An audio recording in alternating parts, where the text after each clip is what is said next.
Nisikilize mtu mzima ovyo. Nilishakwambia sitaki, sikutaki na sitokutaka. Na moyo wangu hauna nafasi ya kukuweka wewe takataka. Na kama shida kuniokoa, basi ungeniacha. Mchawi sianza leo. Ningejua jinsi gani ya kujiokoa. Umenielewa? Eliza, wanasema siku zote mkaidi hafaidi hadi siku ya Idi. Ijapokuwa leo umefaidi na haukutarajia. Na imani kwamba ungefaidi zaidi endapo ungekubali ombi langu.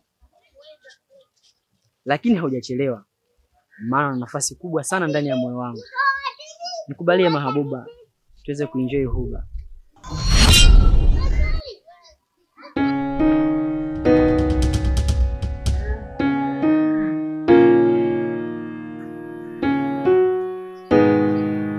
Nisikilize mtu mzima ovyo.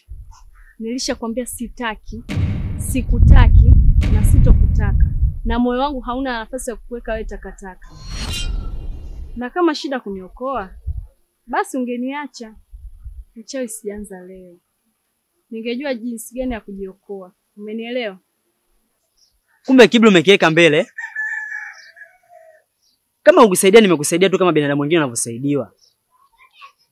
Nikwambie kitu. Yule kijana ulikutana naye pale anaitwa Guzo. Yule ndo alisababisha kifo cha mamako mdogo. Eliza. Kwani yule ndo alomwagiza Diki aende kumuoa mamako mdogo. Ila pia umekosea kwa sababu bibi yako amekuagiza kwa Diki ukamfuata Guzo. Umekosea sana kwa sababu Guzo nimemkinga kwa kiwango cha lami. Of course mimi ni mganga wa kienyeji. Asante kwa hadithi zako nzuri. Ila nikukumbushe kitu kimoja. Katika dunia hii hakuna mwanaume wa wanaume. Kwa heri. Sikiliza basi ndio na watuongee.